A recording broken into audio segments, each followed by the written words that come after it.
Admiral Sarah Chen stood at the viewport of the International Space Defense Station, her eyes fixed on the holographic display showing an unusual signal pattern that had appeared 3 days ago.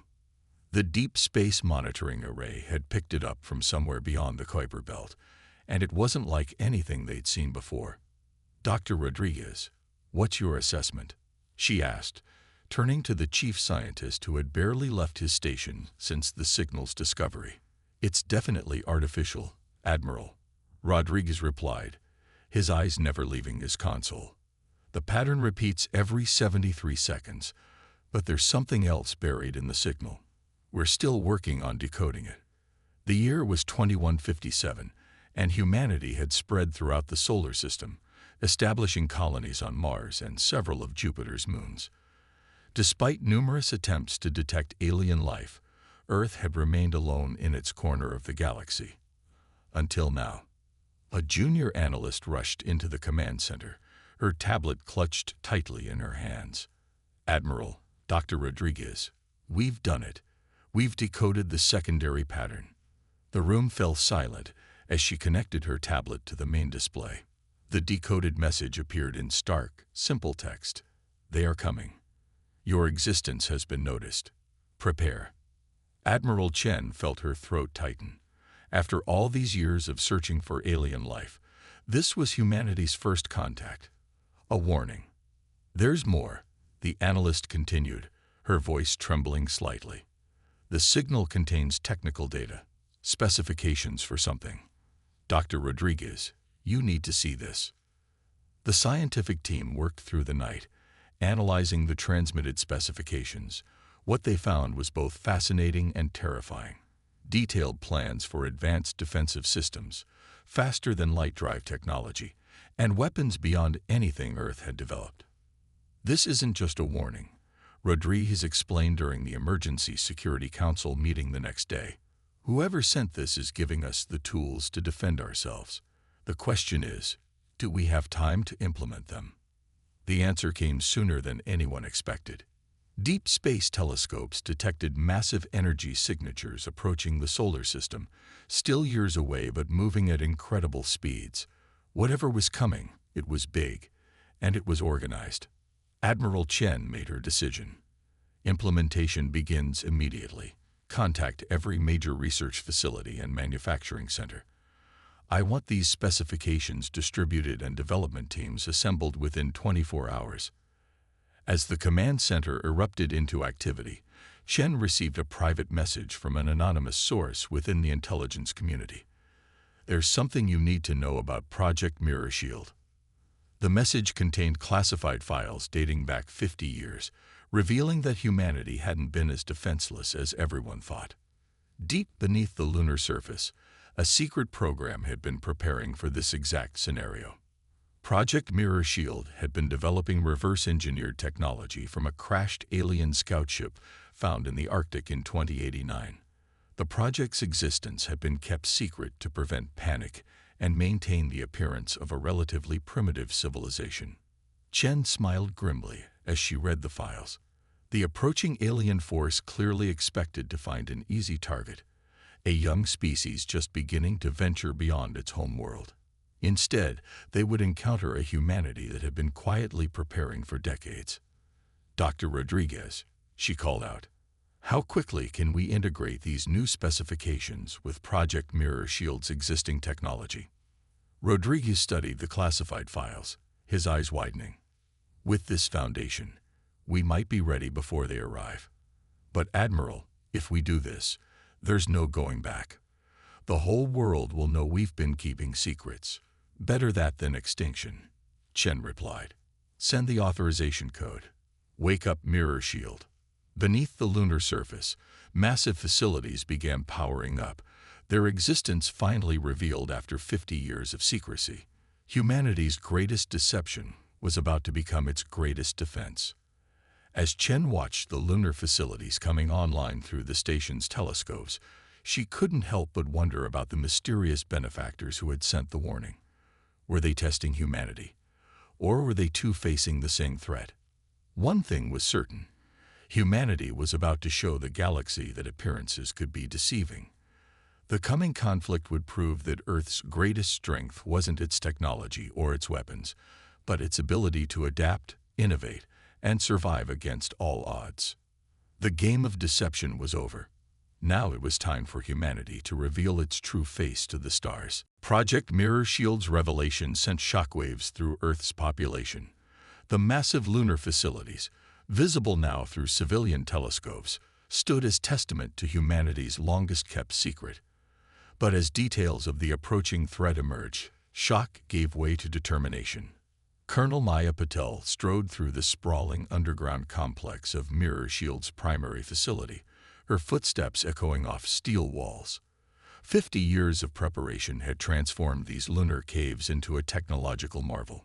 Now they would serve as humanity's command center for the coming conflict. "Status report," she commanded, entering the facility's central control room. The chamber hummed with activity as personnel from every nation worked side by side, their previous political differences forgotten in the face of extinction. Dr. Marcus Webb, the facility's lead engineer, looked up from his console. "The integration of the new specifications is proceeding faster than expected. Whatever civilization sent us that warning, they knew exactly what we needed."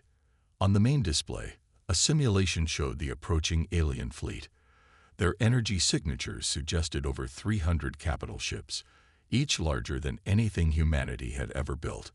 Or so they thought. "Show me the Lazarus Array," Patel ordered. The display shifted to a hidden asteroid belt facility. There, embedded in the rocks, waited humanity's secret weapon, a massive array of quantum-linked defensive platforms.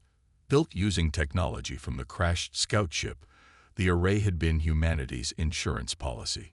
"We've upgraded 60% of the platforms with the new specifications," Webb reported. "The quantum efficiency has improved by a factor of 10. If the simulations are correct, we can now target their entire fleet simultaneously." But Patel knew better than to rely on a single advantage. "And Project Phoenix." Webb's expression turned serious. "That's where it gets interesting. The new specifications included something we never expected. A way to modify our existing FTL theory. We can use their own faster-than-light technology against them." The colonel allowed herself a small smile. For decades, humanity had maintained the facade of struggling with basic space travel while secretly mastering technologies beyond their apparent capabilities. Now that deception would become their greatest weapon. A junior officer interrupted with urgent news. "Colonel, we're detecting unusual activity from the approaching fleet. They're accelerating. New arrival estimate is 3 months, not 6. Patel's smile vanished. "Time to show our hand. Initiate Protocol Omega." Across the solar system, hidden facilities began to emerge. Artificial asteroids split open to reveal shipyards. Orbital platforms transformed into defense stations. A fleet of ships, far more advanced than anything Earth publicly acknowledged, moved into position. "Message from Admiral Chen," an officer announced. "The Security Council has authorized full deployment. We're going public with everything." The next few hours were chaos as humanity dropped its mask of technological inferiority. The world watched in awe as the true extent of Earth's preparations became clear. Fusion-powered warships, quantum weaponry, and defense systems that defied conventional physics, all had been waiting for this moment. In her private quarters that evening, Colonel Patel reviewed the latest intelligence reports.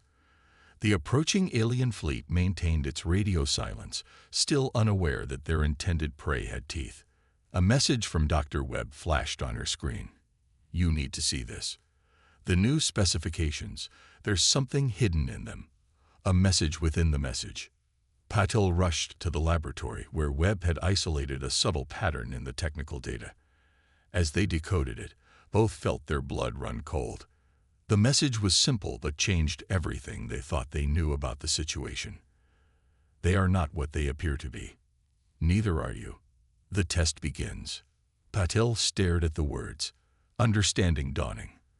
This wasn't just an invasion, it was an evaluation. Some greater power was watching, testing both sides. The question was, what were they testing for? As humanity's hidden fleet moved into defensive positions, Patel couldn't shake the feeling that the real challenge wasn't the approaching armada. The true test would be how humanity chose to use its power now that the deception was over. In orbit above Earth, Admiral Chen received Patel's report about the hidden message. She looked out at the planet below, where humanity had maintained its carefully crafted image of technological adolescence. Now that image was shattered, and the galaxy would finally see Earth's true face. The only question was, would they recognize themselves in what they saw? The alien fleet dropped out of faster-than-light travel at the edge of the solar system, their massive ships casting long shadows across the void. But instead of finding a vulnerable civilization scrambling to mount a defense, they encountered an eerie silence. The solar system appeared empty, save for routine commercial traffic between colonies. Admiral Kextol of the Harvester Fleet watched the sensor readings with growing unease. Intelligence had promised them a primitive species, barely capable of interplanetary travel. Yet something felt wrong. "High Commander," his sensor officer called out, "we're detecting unusual energy fluctuations throughout the system. They're faint, almost like background radiation." But what? Kextol demanded. "They're too regular to be natural." On Earth, Admiral Chen watched the alien fleet's arrival through quantum-linked sensors. The enemy ships were impressive, each one a city-sized fortress of advanced technology. But humanity had prepared for this moment for half a century. "They're proceeding exactly as predicted," Colonel Patel reported from the Lunar Command Center. "Their formation suggests they're expecting minimal resistance. Should we show them how wrong they are?" Chen's finger hovered over the command interface. "Not yet. Let's see how they react to our welcome gift first." Throughout the solar system, carefully hidden quantum sensors tracked every move of the alien fleet. Project Mirror Shield had mapped out this encounter decades ago, gaming every possible scenario. But now, with the hidden message suggesting this was all some kind of test, the real question was, what response would yield the right result? The alien fleet moved deeper into the system, their advance cautious but confident. Then, without warning, their sensors detected something impossible, a quantum signature that shouldn't exist in a primitive system. "High Commander," the sensor officer's voice cracked with alarm. "Multiple quantum events detected. They're everywhere." Across the void of space, thousands of hidden platforms activated simultaneously. The Lazarus Array, humanity's hidden defensive network, revealed itself. Each platform generated a quantum field that disrupted faster-than-light travel, effectively trapping the alien fleet in normal space. Admiral Kextol watched in disbelief as his fleet's retreat path was cut off. Impossible. Their technology level. This can't be. On Earth, Chen allowed herself a grim smile. "Now, Colonel, show them what humanity can really do." The solar system came alive. Hidden shipyards emerged from asteroids, releasing vessels that rivaled the alien fleet's technology. Defense platforms materialized from what appeared to be debris fields, and from the dark side of the moon, humanity's true fleet emerged. Ships built with a hybrid of Earth innovation and reversed engineer technology. "This is Admiral Sarah Chen of the Earth Defense Force." Her message broadcast across all frequencies. "You entered our space expecting to find prey. Instead, you've walked into a trap 50 years in the making. We suggest you consider your next move carefully." In the Lunar Command Center, Dr. Webb's instruments detected something unusual in the alien fleet's response. "Colonel, they're ships. The energy signatures don't match our intelligence reports. They're different somehow." Patel studied the readings. The alien vessels were indeed behaving strangely, their power signatures fluctuating in patterns that seemed almost familiar. Then she realized why. They matched the quantum signature of the warning message Earth had received. "Admiral," she called Chen, "I don't think this fleet is what it appears to be either. The quantum signatures, they're using the same technology that sent us the warning." Chen processed this information quickly. If both sides were hiding their true nature, If this was indeed some kind of test, then the next few moments would be crucial. Humanity had the advantage of surprise, but how they used it would determine everything. Open a private channel to their command ship, Chen ordered. When the connection was established, she spoke directly to Admiral Kextall. I believe we both received the same message. They are not what they appear to be. Neither are you. The test begins. Perhaps it's time we stop pretending. There was a long pause before Kextall responded. When he did, his voice carried a different tone, one of respect and perhaps relief. Indeed, Admiral Chen, perhaps it is time. After all, we have both proven ourselves more than capable of deception. The question is, are we equally capable of truth? As the two fleets faced each other across the void, the true nature of the test became clear. This wasn't about military might or technological superiority. It was about how advanced civilizations chose to use their power, whether they would default to violence or seek understanding. The massive vessel hovering at the edge of the solar system began to transform. Its surface rippled like liquid metal, extending massive structures that bloomed like artificial flowers in the void. Energy readings went off the scale as it generated a field that encompassed both fleets. Analysis. Admiral Chen demanded, watching from her command ship's bridge. Dr. Webb's voice crackled over the quantum comm. It's creating some kind of testing ground. The field appears to be a self-contained pocket of space-time. Whatever's about to happen, they want to control the environment. The combined human and Kextall fleets maintained their formation, weapons primed but not targeting. They had learned their lesson about appearances. This was no time for hasty actions. A new message appeared across all ship systems. Your final test begins now. Show us how you handle power you don't understand.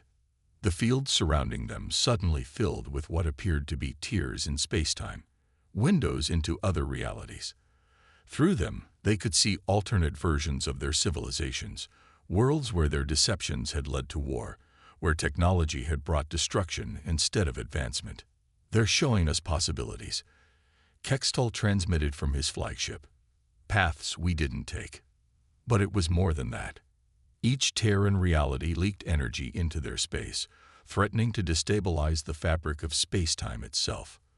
The pocket universe their examiner had created was becoming increasingly unstable. This is the real test, Colonel Patel realized, analyzing the data.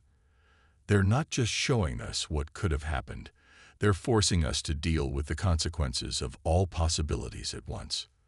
The situation deteriorated rapidly. Reality tiers began to multiply exponentially, each one threatening to tear apart the space around them. Both fleets' sensors registered power levels that shouldn't have been possible to contain. We need to stabilize the field, Dr. Webb shouted over the comm. But our technology isn't advanced enough to. He stopped mid-sentence, a look of realization crossing his face. Unless, Admiral, what if that's not the point? What if we're not supposed to contain it? Chen understood immediately. Throughout this entire encounter, the true test had never been about technology or power. It had been about wisdom, about knowing when to use power and when to choose a different path.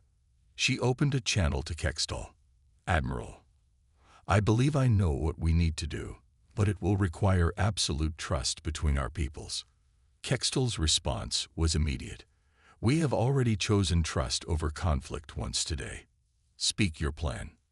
We stopped trying to control the situation, Chen explained.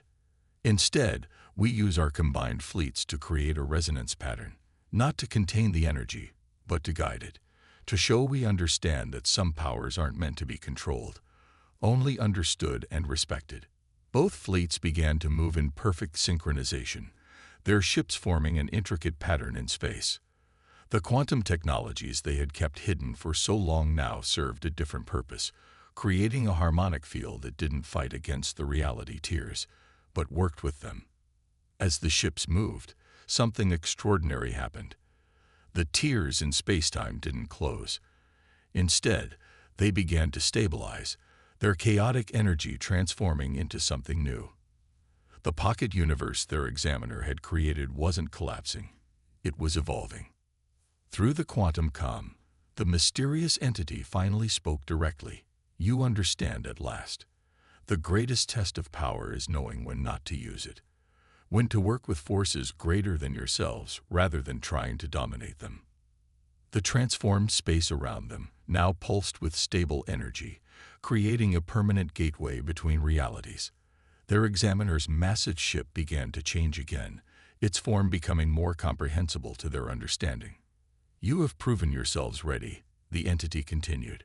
Ready not just to wield advanced technology, but to join a community of civilizations who understand that the universe's greatest powers cannot be controlled through force or deception, only through wisdom and cooperation. The gateway solidified, revealing glimpses of worlds and civilizations far beyond their current understanding. But unlike the chaotic tiers from before, these were stable, controlled, inviting rather than threatening. This gateway will remain, the entity explained, a permanent connection to the greater galactic community. But how you use it, how you interact with what lies beyond, that choice will always remain yours. Admiral Chen looked out at the combined fleets, at the gateway that promised new horizons, and at the alien allies they had found through this strange test. The space between the two fleets crackled with tension as Admiral Chen's command ship approached the alien vessel for direct negotiations. Both sides maintained their defensive positions, but weapons remained powered down. After decades of deception, the time for truth had arrived. The meeting took place in a neutral space station that had been hidden in the asteroid belt, another of humanity's secret preparations. As Chen walked through the station's corridors with Colonel Patel and Dr. Webb, they passed windows showing both fleets holding position against the backdrop of stars. The alien delegation waited in the conference chamber. Admiral Kextel stood taller than expected, his crystalline exoskeleton catching the light. But what struck Chen most was his bearing. Not that of a conqueror, but of someone who had just completed a very long mission. Your deception was impressive.